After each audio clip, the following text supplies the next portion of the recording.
Hello friends, welcome to Tips India. मैं सतीश कुमार और आज मैं डिस्कस करने वाला हूं कूलम्ब्स लॉ के बारे में। कूलम्ब्स लॉ ऑफ इलेक्ट्रोस्टैटिक भी आप इसको बोल सकते हो।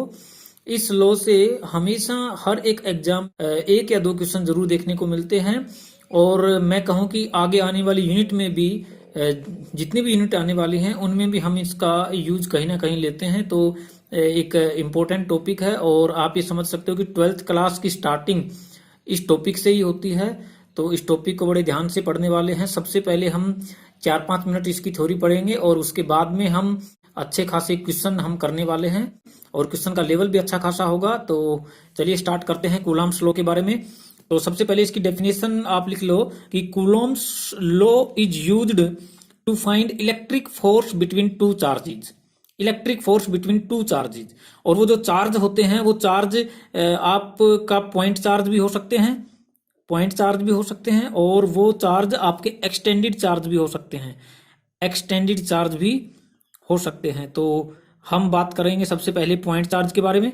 और पॉइंट चार्ज में मैं ये बोलता हूं कि आपको इतना तो पता है फिजिक्स में कि जब दो चार्ज कोई भी पॉजिटिव पॉजिटिव चार्ज होते हैं, ये पॉजिटिव है और ये भी पॉजिटिव अगर चार्ज है, तो इन दोनों पर जो लगने वाला फोर्स है वो फोर्स एक दूसरे के अपोजिट साइड में होगा, एक दूसरे के अपोजिट साइड में होगा। क्योंकि आपको पता है कि दो फोर्सेज जो होते हैं वो एक लाइन ऑफ कांटेक्ट के अलोंग लगते हैं, एक लाइन ऑफ कांटेक्ट के अलोंग लगते हैं। या आप इसको ऐसे लिख सकते हो कि the force between two point charges always act along the line joining the two charges.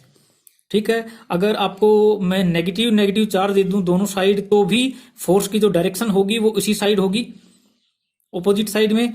क्योंकि इसमें भी अगर आप लाइन जॉइनिंग देखते हो बिटवीन टू चार्जेस, तो वो इस लाइन के अलोंग ही फोर्स लगेंगे और वो भी एक दूसरे को रिपेल करेंगे। क्योंकि फिजिक्स में ये रूल है कि ऑपोजिट चार्ज एक दूसरे को अट्रैक्ट करते हैं और सेम चार्ज रिपेल करते हैं। और अगर आप यहाँ पर एक जगह पॉजिटिव लेते हो और एक जगह अगर आप नेगेटिव लेते हो, तो जो फोर्स ऑफ अट्रैक्शन लगेगा वो इसमें कुछ ऐसे लगेगा एक दूसरे की तरफ। लेकिन हमें निकालना ये है, या कूलम्ब्स लॉ ये डिफाइन करता है, ये बोलता है कि आप किन्हीं भी दो चार्जेस के बीच में, किसी भी दो चार्जेस के बीच में, जैसे ये चार्ज है Q1 और ये चार्ज है Q2, ये चार्ज है पॉजिटिव और ये चार्ज है नेगेटिव। ठीक है, इन दोनों के बीच की जो डिस्टेंस है, अगर वो डिस्टेंस आपको पता है, जैसे मैं इसको मान लेता हूं कि R है इस दोनों के बीच की डिस्टेंस, तो यहां से अगर आपको डिस्टेंस दी हुई हो तो जो फोर्स लगेगा वो कैसे लगेगा, वो लाइन जॉइनिंग टू चार्जेस के अलोंग लगने वाला है। इट मीन्स ऐसे लगने वाला है वो फोर्स, ये। ठीक है, इस साइड फोर्स लगेगा F, इस साइड फोर्स लगेगा F। क्योंकि मैं आपको बता दूं कि जब ये इलेक्ट्रोस्टैटिक फोर्स लगता है तो किसी भी चार्ज पर, किन्हीं भी दो चार्ज पर लगता है, तो वो हमेशा सेम होता है। इस चार्ज पर लगने वाला फोर्स भी इक्वल होगा और इस चार्ज पर लगने वाला फोर्स भी इसके इक्वल होगा। तो ये नहीं कि ये अगर 1 कूलम्ब चार्ज है और ये 2 कूलम्ब चार्ज है, तो ऐसा नहीं है कि इस चार्ज पर ज्यादा फोर्स लगेगा, ऐसा कुछ नहीं है। दोनों जगह जो फोर्स है वो सेम फोर्स लगने वाला है। और जो कूलम्ब्स लॉ है वो इसके बारे में ये बोलता है कि जो फोर्स लगने वाला है इन दोनों चार्ज के बीच में, वो डायरेक्टली प्रोपोर्शनल है फर्स्ट चार्ज के, और वही फोर्स अगर मैं कहूं डायरेक्टली प्रोपोर्शनल है Q2 चार्ज के। ये दो बात ये बोलता है अभी कि जो फोर्स है वो डायरेक्टली प्रोपोर्शनल होता है Q1 चार्ज, और फोर्स है वो डायरेक्टली प्रोपोर्शनल होगा सेकंड चार्ज के भी। और एक जो थर्ड बात बोलता है ये कहता है कि F इज इनवर्सली प्रोपोर्शनल होगा to the square of distance between two charges. तो ये तीन बातें बोलता है, और अगर इन तीनों इक्वेशंस को हम एक साथ दिखाना चाहें मैथमेटिकली, तो हम ये बोल सकते हैं कि F is directly proportional to Q1 Q2 by R square. अगर मैं यहां से इस साइन ऑफ प्रोपोर्शनलिटी को हटाता हूं तो यहां कुछ कांस्टेंट आएगा K Q1 Q2 by R square. इस K को हम बोल देते हैं कूलम्ब्स कांस्टेंट, इस K को हम बोल देते हैं कूलम्ब्स कांस्टेंट। ठीक है, और इसकी जो वैल्यू होगी वो वैल्यू होती है इसकी 9 इंटू 10 द पावर 9। ठीक है, 9 इंटू 10 द पावर 9 और अगर मैं ये कहूं कि इसकी यूनिट क्या होनी चाहिए कूलम्ब्स कांस्टेंट की, तो जो यूनिट होगी वो आपको पता है, इधर न्यूटन है, इधर मीटर स्क्वायर है, और ये है कूलम्ब स्क्वायर। तो जो यूनिट होगी वो हो जाएगी, के की यूनिट हो जाएगी न्यूटन मीटर स्क्वायर पर कूलम्ब स्क्वायर, ये इसकी यूनिट हो जाएगी। ठीक है, तो ये था कुछ इसके बारे में, कूलम्ब्स लॉ के बारे में। और अब हम इस पर बेस्ड कुछ क्वेश्चन करने वाले हैं। तो क्वेश्चन नंबर फर्स्ट कुछ ऐसे होगा। तो ये है अपना फर्स्ट क्वेश्चन। इसमें दिया है कि find the charge on each particle.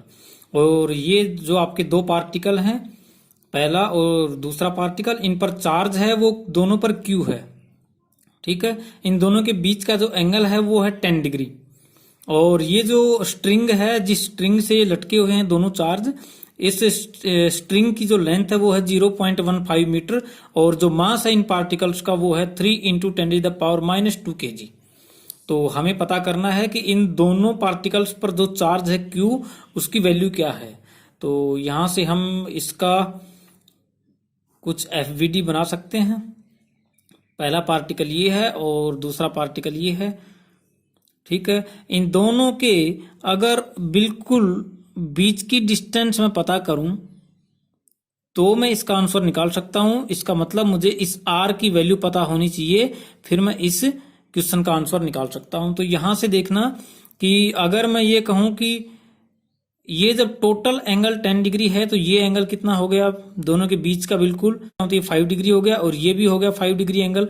और इसकी लेंथ आपको पता है, तो अगर मुझे कहीं ना कहीं से ये लेंथ मिल जाए तो हम इस क्वेश्चन को सोल्व कर सकते हैं। तो सबसे पहले अगर मैं इस पार्टिकल का FVD बनाऊं तो इस पर एक फोर्स लगा होगा इस साइड, F फोर्स,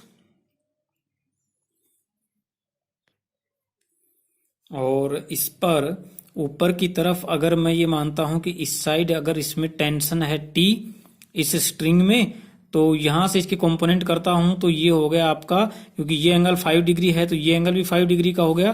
तो यहां से मैं इसको लिख सकता हूं कि T कोस थीटा, और ये जो कंपोनेंट हो गया इसको मैं लिख सकता हूं T साइन थीटा। ठीक है, अगर मुझे ये लेंथ पता करनी हो तो आपको पता है कि ये जो लेंथ होगी, ये एंगल है थीटा, तो इस लेंथ को अगर मुझे पता करना है तो क्या होनी चाहिए 0 पॉइंट, या मैं इसको ऐसे बोल सकता हूं कि इस R लेंथ को अगर मुझे पता करना है टोटल को, तो ये हो जाएगी 0.15। ठीक है, और sine theta into 2, sine theta into 2, तो यहां से मैं इसको साइन थीटा इंटू 2 कर सकता हूं। ठीक है, तो इसकी जो वैल्यू निकल के आएगी वो क्या आएगी आपकी 0.3 साइन पाई बाई 36। ठीक है, और इसकी वैल्यू जब आप देखते हो कि साइन पाई बाई 36 बहुत छोटी वैल्यू है इसकी एंगल की, तो हम ये इसको डायरेक्ट लिख सकते हैं कि पाई बाई 120, यानी कि इसको हम जो साइन पाई बाई 36 है इसको पाई बाई 36 लिख सकते हैं हम, और इसको हम इसके साथ मल्टीप्लाई करेंगे तो पाई बाई 120 आ जाएगा इसका। और यहां से अगर मैं अगली इसमें देखता हूं तो वो है T कोस थीटा की वैल्यू, और वो है mg के बराबर, और mg क्या है यहाँ पर अपना 3/10 हो जाएगा, क्योंकि m की वैल्यू आपको दी हुई है 3 इंटू 10⁻⁻² kg।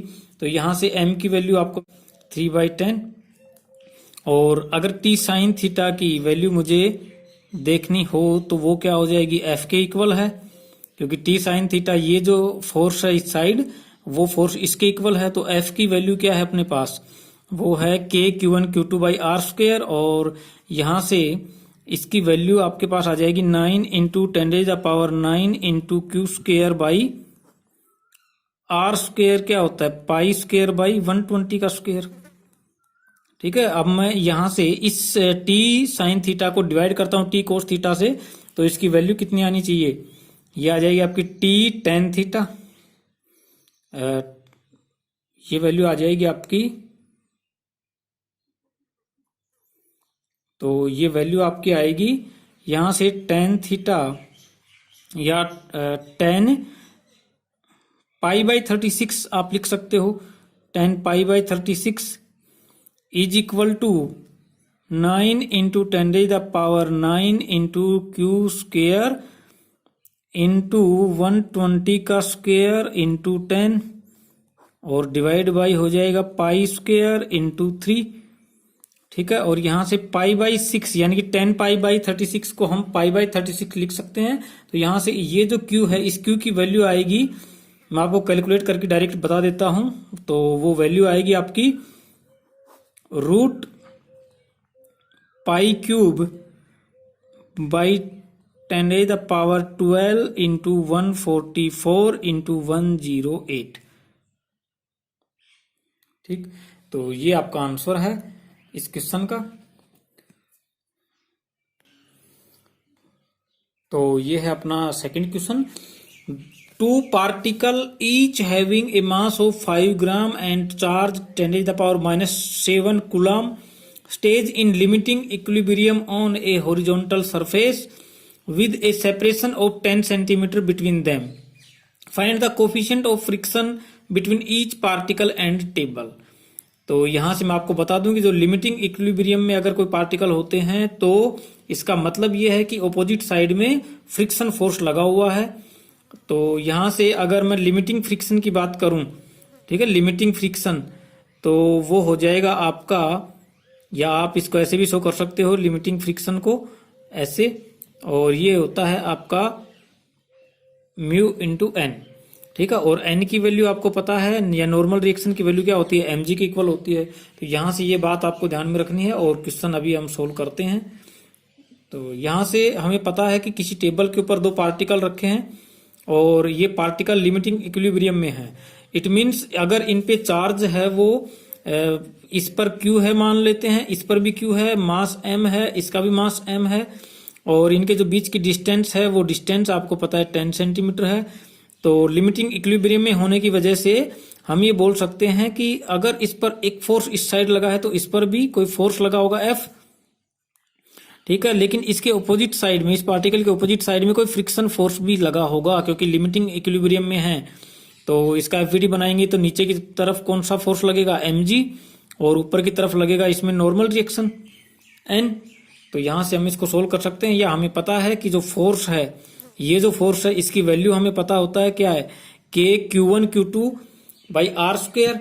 तो यहां से के Q1 Q2 क्या है, Q है, तो Q का और Q से गुना करते हैं तो हो जाएगा Q square by R square. ठीक है, लेकिन यहां से अगर आप फ्रिक्शन फोर्स देखते हो एफ फ्रिक्शन, तो इसकी वैल्यू इस फोर्स के इक्वल है। तो इस फोर्स के इक्वल है तो हम इसको भी ये लिख सकते हैं, क्योंकि देखना ये फ्रिक्शन है, ये फोर्स है, दोनों एक दूसरे के इक्वल है। और यहां से इसकी जो वैल्यू है वो हमें पता है, फ्रिक्शन क्या होता है, म्यू इंटू एन। तो यहां से हम ये लिख सकते हैं कि K Q square by R square is equal to mu into m g. और यहां से इस म्यू की वैल्यू हम निकाल सकते हैं, या कोफिशिएंट ऑफ फ्रिक्शन हम निकाल सकते हैं। इन सब की वैल्यू हम यहां पुट कर देते हैं। ठीक है, तो ये यहां से एम जी नीचे आ जाएगा। ठीक, तो इसकी वैल्यू पुट करने के बाद जो आंसर आने वाला है वो है अपना, कैलकुलेट करके मैं आपको डायरेक्ट बता देता हूं, वो है आपका 0.18। ठीक है, तो ये क्वेश्चन थे कुछ अच्छे क्वेश्चन हैं, और ऐसे आप भी कुछ और क्वेश्चंस की प्रैक्टिस करना, और इससे अगले वीडियो लेक्चर में हम कुछ और क्वेश्चन लेके आएंगे इससे रिलेटेड। ठीक है, ओके।